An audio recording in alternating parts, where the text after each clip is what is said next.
Hey, sorry about that, folks. We lost our wireless connection here at the office. I know when that happens, so I will back up a couple slides here, Mark. We'll start off basically with what our topic is here today, building commissioning and the commissioning process. I did get everybody's questions and pings about the audio, so thank you very much. And everything here on my end looks like we're back to normal. So sorry about that. And Mark, we get to start over again. So. Okay. Well, and interestingly enough, that's not a bad thing, because this really is where in the workshop, the Lunch and Learn, where I would typically ask people by show of hands who has been involved or not been involved, more so these days, in a project that's had commissioning. Since I can't see your hands, I won't ask that question, and I'll kind of assume that I'll just take this from the angle that nobody's ever done a project with commissioning. So again, ASHRAE defines the commissioning process, and this is in ASHRAE 0, as a quality-oriented process for achieving, verifying, and documenting that the performance of the facilities, systems, and assemblies meets the defined objectives and criteria. And again, like I said, I always kind of just say, look, we're kicking the tires and lighting the fires. We're out there verifying that what you purchased as an owner and what was designed is what was installed from a hardware standpoint and also a control sequence standpoint. So when you think about that process, or when you think about what that looks like, there are really two types of schools of thought: process commissioning or technical commissioning. And this is as I said before, and I'm not sure if we were cut off by that or not, this is a really good, if you're interviewing commissioning agents, this is a really good question to ask your potential commissioning agents. What's the difference between process and technical commissioning? Essentially, the way I like to describe this is process commissioning. If you think about a control sequence, it is a sequence by sequence verification, pass or fail. If I've got an air handling unit with an economizer changeover strategy, I'm essentially enabling that economizer changeover strategy and asking the question, does it work? Does it go into economizer mode? Yes or no? Does it do what it's supposed to do? Yes or no? I don't get very granular with analyzing those control sequences. That's as opposed to technical commissioning, which is really a very detailed, very granular process, looking at every analog input and output, every digital input and output. It's a point-by-point verification of the control strategies. And that same thing is true for, the equipment, the hardware in the field. I mean, we're verifying, in the example of an exhaust fan, we're verifying fan size, that the fan is operating on its fan curve, that it's not off to one end of the fan curve, that it's doing what it's supposed to do per design, and that it's the manufacturer that it's supposed to be. The basis of design, if it says it's supposed to be a green heck, it's a green heck, or one of the three options that design engineers typically outline for basis of design. So it's a very detailed process. Just very quick before we jump into the code required, the other thing I would say is that it is third party. That's a really important distinction. I happen to believe that it's very important that your commissioning agent be third party, contracted directly to the owner. In some cases to the AE team if they're not also part of the design team. But in any event, I know Ohio State University, as an example, they've made it part of their campus template that the commissioning agent must be contracted direct to the university. They do allow for it to be to the design team in some cases, but not every case. So that third party component is pretty important. So on to the code required commissioning. So as of 2012, the The International Energy Conservation Code required commissioning as part of the energy. So colloquially, the Energy Code required commissioning. And this map just shows the states that adopted 2012, 2015, and also ASHRAE 90.1, 2010 requires commissioning as well. So you see the green states. Ohio, we happen to be in one of the states that has that's adopted those requirements. 2009 or less stringent are all the non-shaded states. So our next door neighbors over in Indiana have not adopted that standard yet. So when you look at the International Energy Conservation Code, Section C408, system commissioning requires commissioning for all mechanical and electrical systems, HVAC and controls, and lighting control systems. The exceptions are anything less than 40 tons cooling capacity or a total heating capacity of less than 600,000 BTUs an hour. HVAC systems in the sleeping units of hotels, motels, and boarding houses are similar. So if you got a bed and breakfast, they don't require that it be commissioned. The minimum commissioning deliverables, and this is important stuff as well, because it gets very nebulous. When you talk about commissioning, a lot of people deliver these services differently. But the requirement per the IECC is that you have a commissioning plan. And I want to talk about that for just a second, what should be in a commissioning plan. But it also requires point-to-point validation and calibration, systems functional performance testing. It requires the commissioning agent to deliver to help to assist the project and to deliver a systems manual at the end of the project. And it also requires a final report with issues resolution and deferred testing documented as part of that final report. The commissioning plan, although it's not on this slide, I think it's important to talk about what should be in a complete commissioning plan, a well-assembled commissioning plan. At a minimum, your commissioning plan, another good interview question, by the way, your commissioning plan should have a commissioning schedule. You should always have a commissioning schedule in your commissioning plan. It should have an executive summary. It should have a list of contacts, project members, project team members, because this is going to be something that you're going to turn over to the owner's team at the end of the project. So it brings all that together in one place as it relates to the project and with a focus on the commissioning of the project. It should include all the commissioning checklists and test forms. There should be a section that includes the completed checklists and test forms, and there should be a section that includes blank checklists and test forms. Because essentially what you want your commissioning agent to leave your owner with a tool so that they can come back and recommission, with some regularity. And so that's the other thing that it should include is a recommissioning schedule. You're not going to recommission everything on the same schedule, obviously. So you might recommission your compressed air system every 5 years, whereas you may recommission your control system for critical air handling systems every year, perhaps, or maybe every 2 years. So it should have that schedule, and it should have commissioning checklists. So the next slide. ASHRAE 90.1, 2010, Energy Standards for Buildings. Chapter 6, Heating, Ventilation, and Air Conditioning Systems, under the subheading Systems Commissioning. HVAC control systems shall be tested to ensure that control elements are calibrated, adjusted, and in proper working condition for projects larger than 50,000 square feet conditioned area, except warehouses and semi-heated spaces. Detailed instructions for commissioning must be provided. HVAC commissioning of systems, and there's an informative Appendix E as part of ASHRAE 90.1, shall be provided by the designer in plans and specifications. So what that's basically saying is in the specs for the project, there really needs to be commissioning specs provided as part of the project document.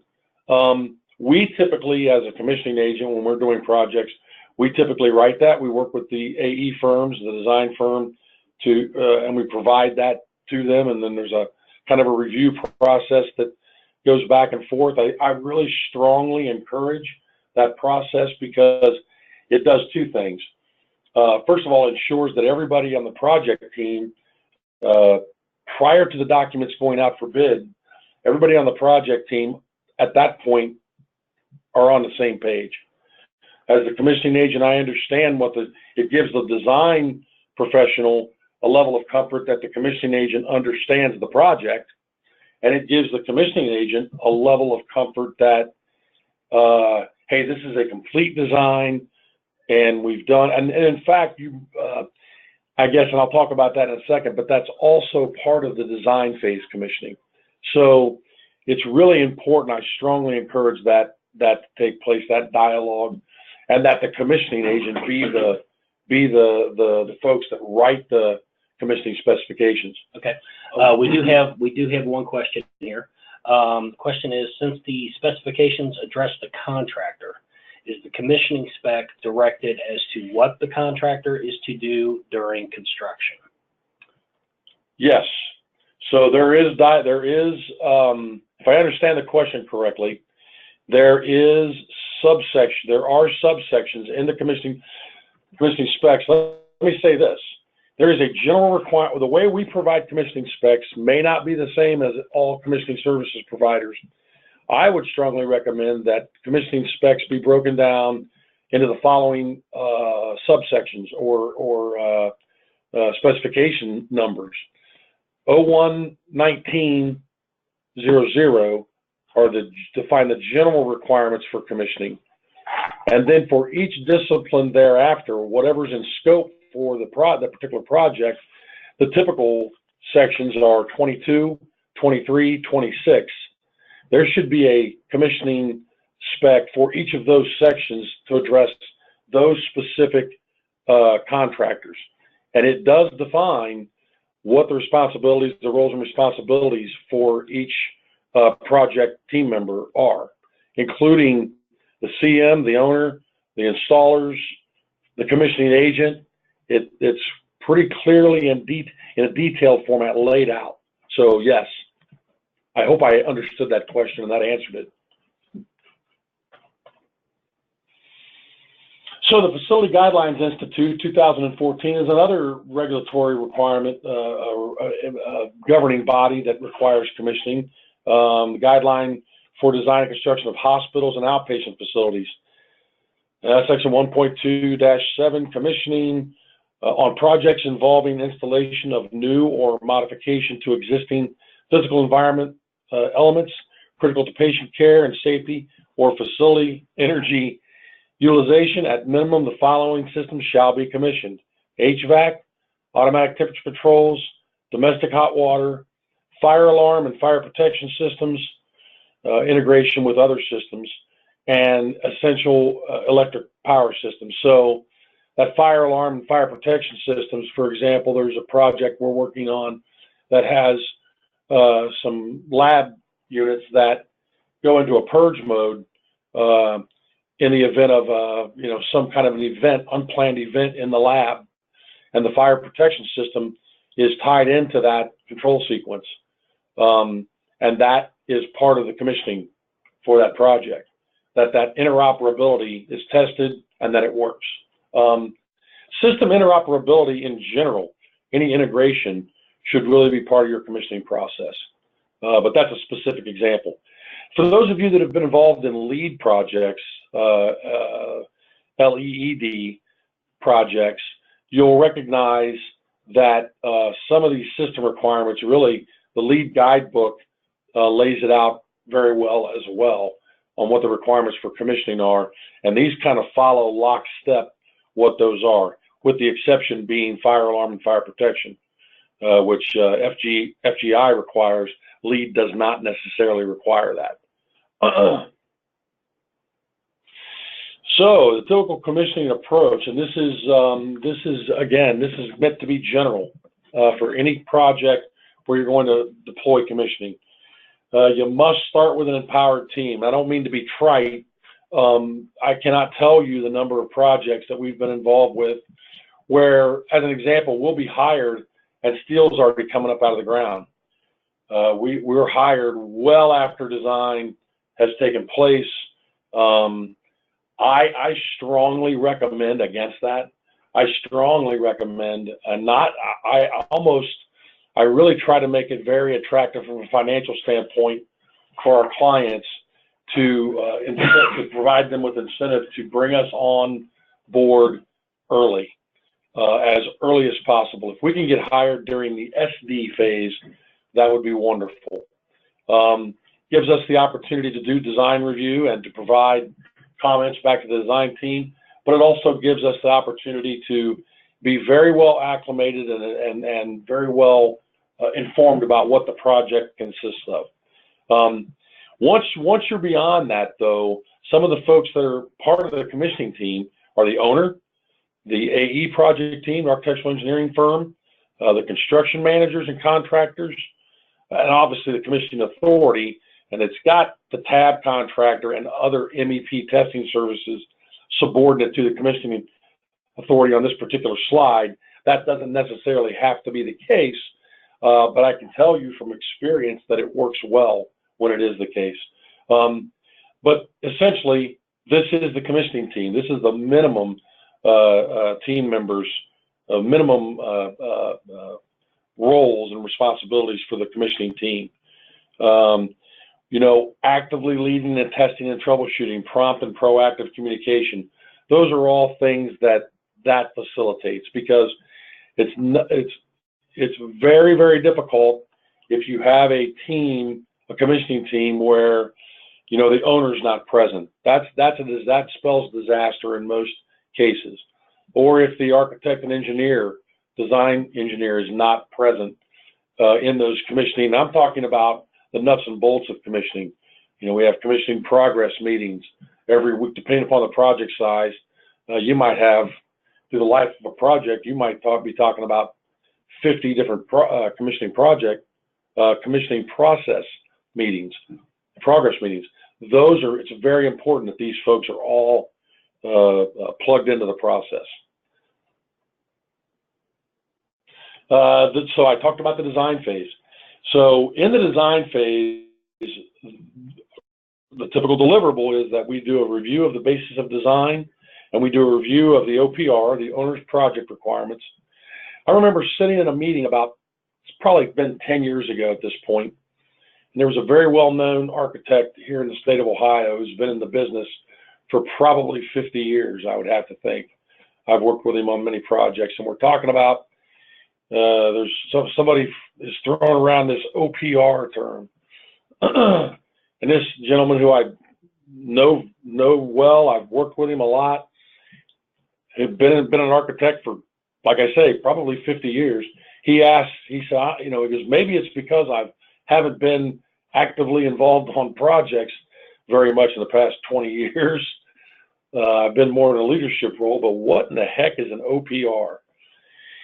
The OPR is something that was kind of coined. I think really, if you trace it back, came out of ASHRAE.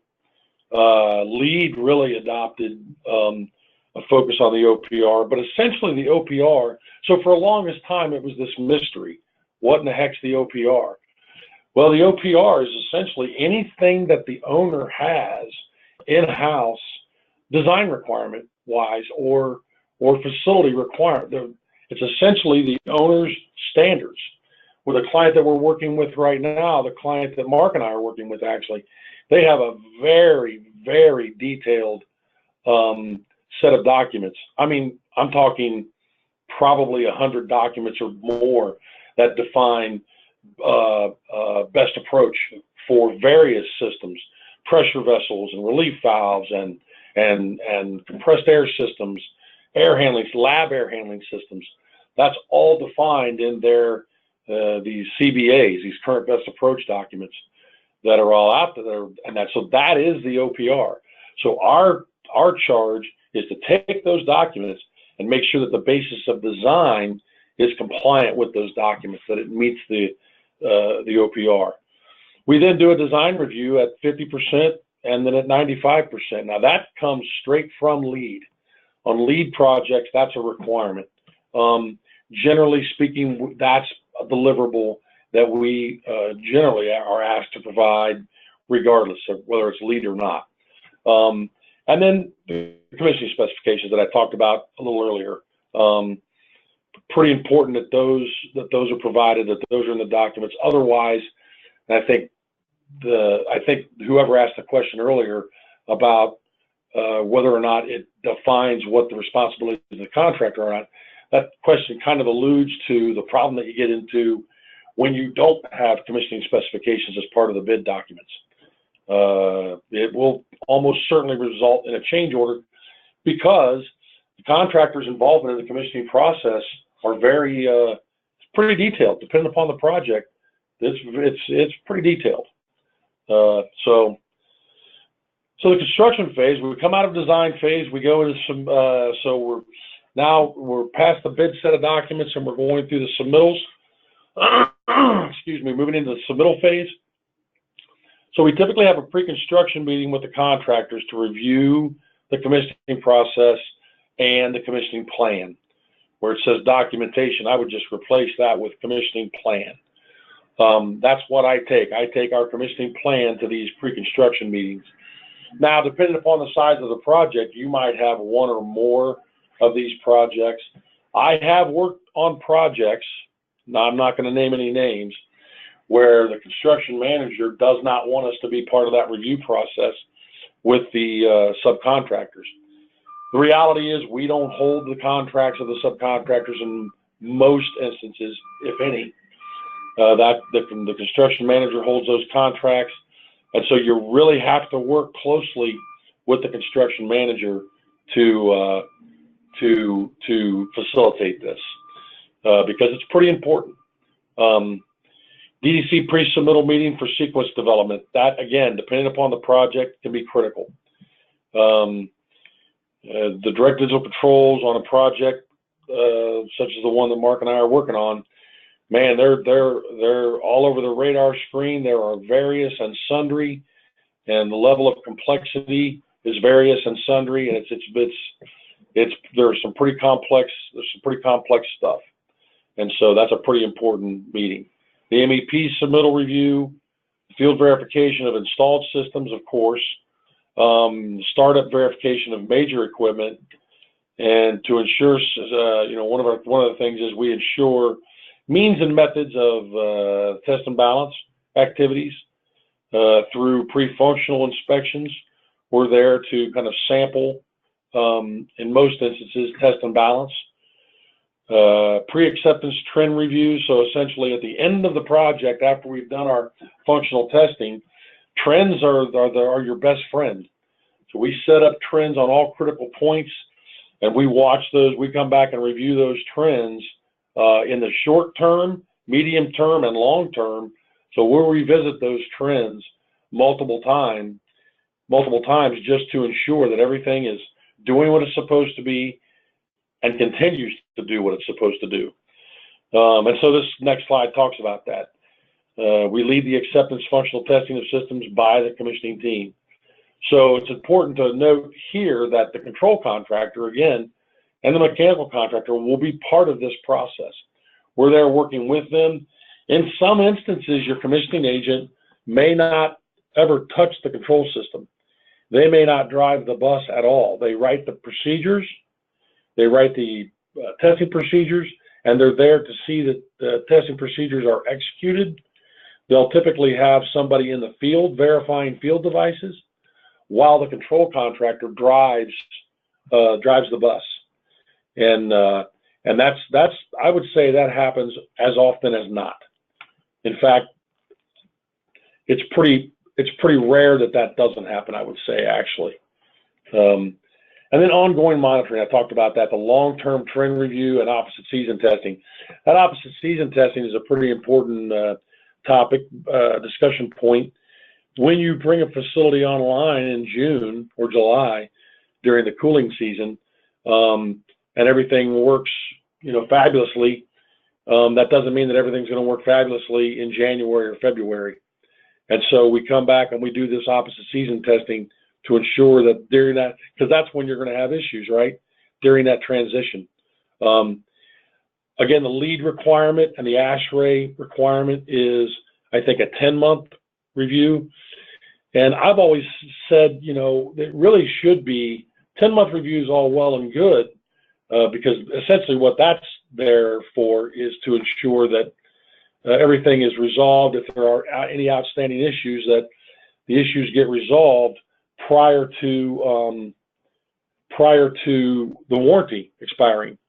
And so it's kind of like the 11-month walkthrough, but it's the 10-month walkthrough before the 11-month walkthrough.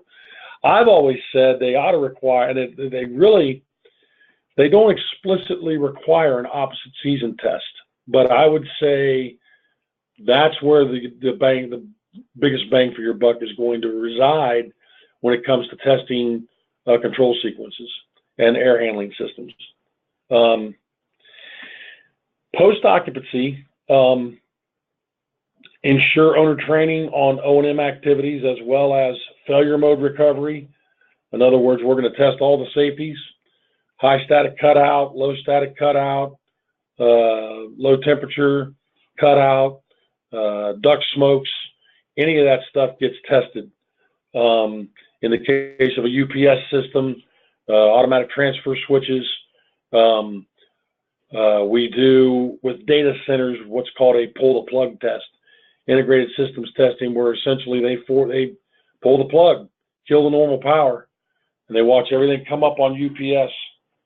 And that is a deliverable for most data system commissioning, data center commissioning, sorry. There's that seasonal changeover I talked about. Ensure that the system schedule is in place, that you have an occupancy schedule. Earlier on, probably 10 or 12 years ago, there was a local school district that we saved about $250,000 a year just by instituting an occupancy schedule.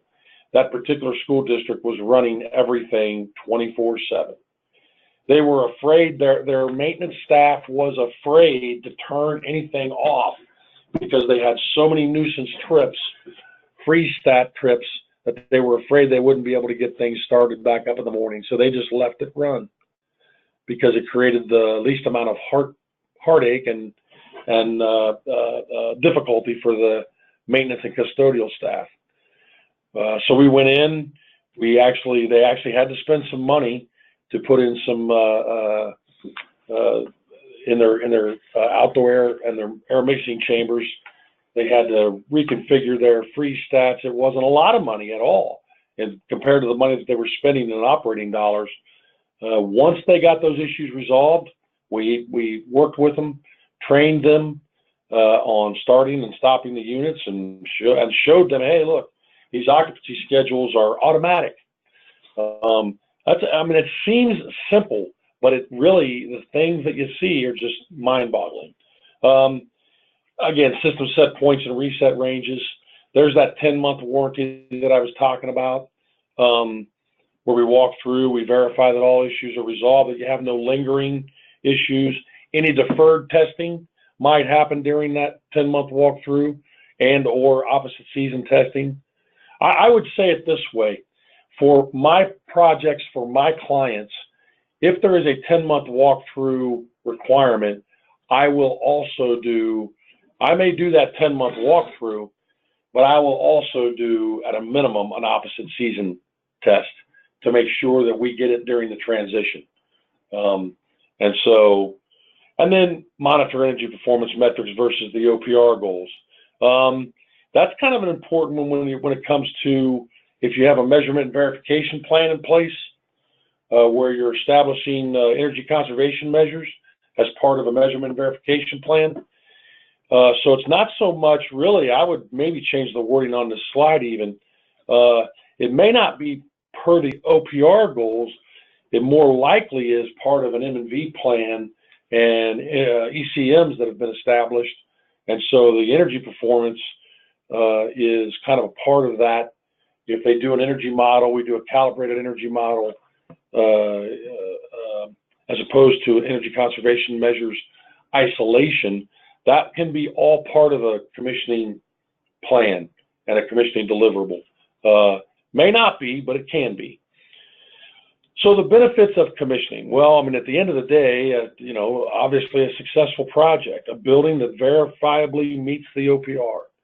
Let me be clear about this. This is not, a lot of this stuff on this slide looks trite. It looks, fewer contractor callbacks, improved occupant comfort. It looks very nebulous. I will just say that the success of these 4 bullet points, success or failure of these 4 bullet points is directly related back to that first slide where we talked about a collaborative commissioning team and a commissioning agent who is really dogmatic, and they're empowered to when they go out there and they functionally test or they pre-functionally inspect, and they see issues, that they're working with the team to get those issues resolved and be a part of the solution, not just somebody that comes in, slams down a list of issues and walks out of the room or says, hey, here's the issues. These are yours to resolve, Mr. and Mrs. Project Team. We're going to be out here continuing our commissioning activity. That doesn't do the project very much good.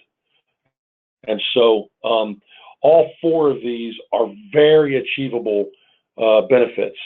If it's a collaborative team and if it's an empowered team, there is no reason why any project can't realize all 4 of these items. So with that, I think we're to the Q&A. Yes, part. we are to the Q&A part. So we've already had a couple questions. If anybody has any questions here, we'll give it a couple minutes for people to type their questions in, and as they come up, we will try to get them answered. So go ahead and type away.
Sorry, folks.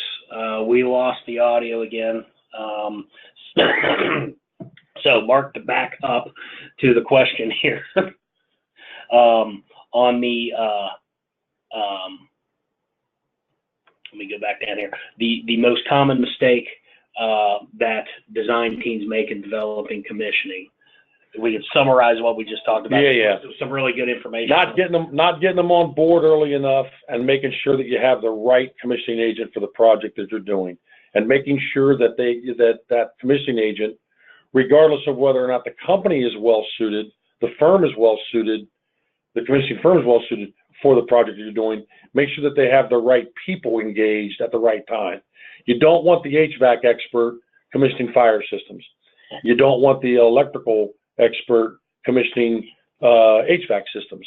And so you got to make sure that they have a pretty deep bench and a pretty qualified team.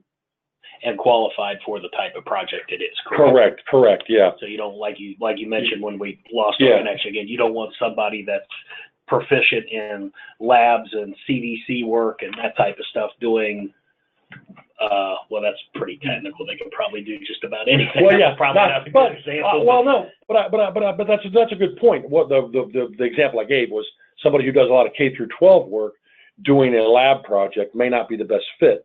But conversely, to your point, maybe that person that does that commissioning firm that does a lot of lab work, maybe they're not well suited for a K through 12 project either. I mean, that does.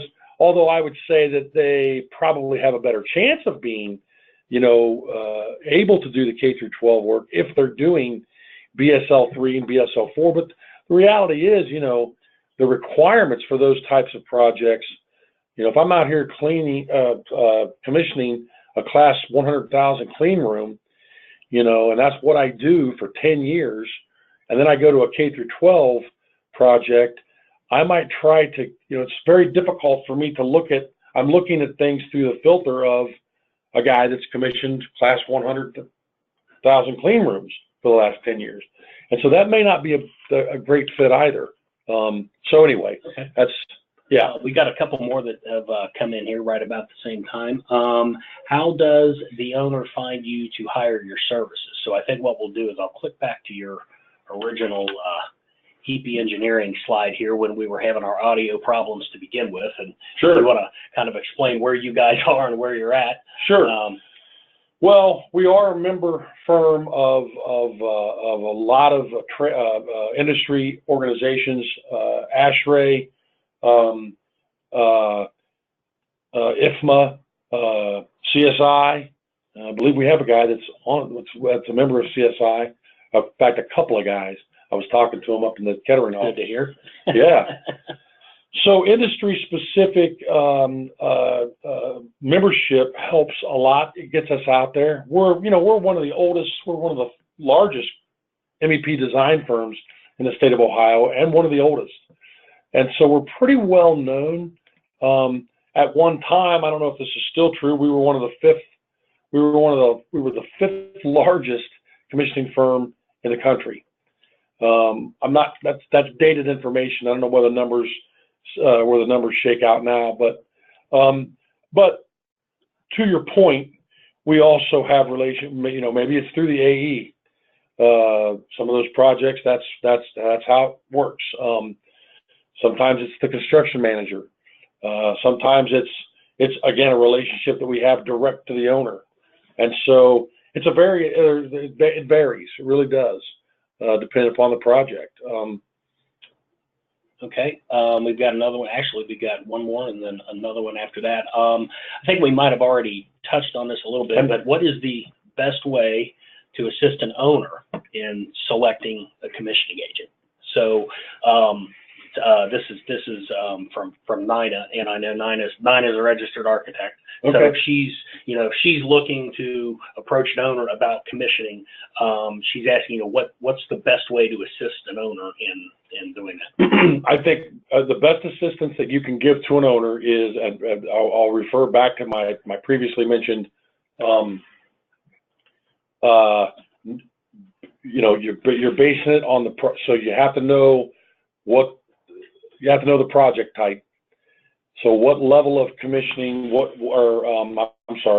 what is the project? Is it a lab? Is it an office building? Is it both? Is it a hospital? Based on that, then it becomes an interview process. Once you have kind of everything documented, you know what your project consists of. Then you go about the process of finding those commissioning firms that have the experience that best suits the project. And I think I feel like, in fact, I know that does happen to fall within the framework of what the architect, what they are doing early on. If we get hired early, it's because the architect was involved with the owner. That's really, generally speaking, that's the case. Unless it's a direct relationship that we have with a particular owner. There's a university up here in Dayton whose initials may be University of Dayton. We do a lot of work with that university, and so we do a lot of commissioning work, a lot of design work, and so that's a relationship that we've had for years. But on a project, XYZ, it generally happens that the AE is the one who they're engaged with the owner probably earlier than anybody, and so yeah, I would say the best approach for the architect is to know what the project's going to consist of, and then basically, and you're going to know that, right? Obviously, and then to look for the commissioning agents that have done that type of work successfully. I always tell people, go talk to 3 of my clients. If you want to know what kind of a commissioning agent I am and what kind of services we provide, talk to 3 of my clients, and I'll give you their names and numbers. Okay. Next question we got comes from George. Says your firm looks regional. Can these services be provided nationally? They can, and they are. I know the answer to that question. They can, and they are. We have a footprint that actually goes coast to coast, from the northern border to the southern border. There is no state that we won't go to, if it may, obviously, if it makes financial sense, and if it makes financial sense for the project.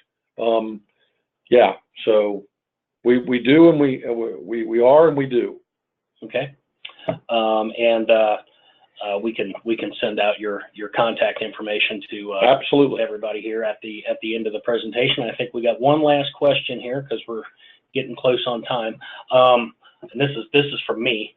So on an overall cost basis, say I'm an architect or I'm working with an owner, is there a rule of thumb, percentage, rough order magnitude that they can include to, because obviously they're not going to know what everything they're going to commission and what that cost is going to be is, and I know it's heavily focused on the MEP because that's where the nuts, bolts, and guts of the project that right. They operate efficiently are. Is there a standard industry percentage, a rule of thumb that you can say, hey, Mr. Owner, you need to plug in 5% of your MEP cost to cover this stuff? So somewhere between 1% and 1.5% to 2% is a good number, depending upon the project type.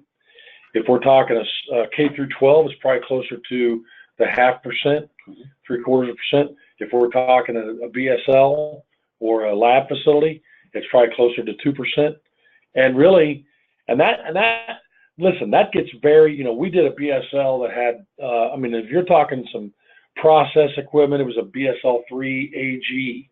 And so there was process equipment involved. That was, and so that was like, I think it was like 3.5% of the project. So as you get into the specialty ends, yes, that's going to go significantly higher. Sure it is. And that's of the project cost, total project cost, not just the MEP portion of the project, but the total project cost. Okay. And then the other industry standard, so I use all of these for checksums, for sanity checks, as I'm writing proposals, as I'm providing pricing. It's what I use. I would tell you, Some firms use only those numbers. That is not a good way to do it. That is not a good way to price these commissioning work. Commissioning work really should be priced very granular. I mean, if I have a project and I get involved at the SD level, and I simply we really don't know what the basis of design is going to be in terms of HVAC systems, I will literally sit down and kind of do a mini design, what I think it's going to be, and I only use that percentage of project cost as a checksum for my number. The second checksum, the second sanity check is cost per square foot. And so, if you're, you know, and that really boils down to, that's kind of on a line, as the facility size gets larger, the cost per square foot gets smaller. As the size gets smaller, the cost per square foot gets larger. Right. The bigger the facility, the lower that cost per square foot will be, and it'll be somewhere in the range of maybe 75 cents to $1 a square foot on the low end, I would think.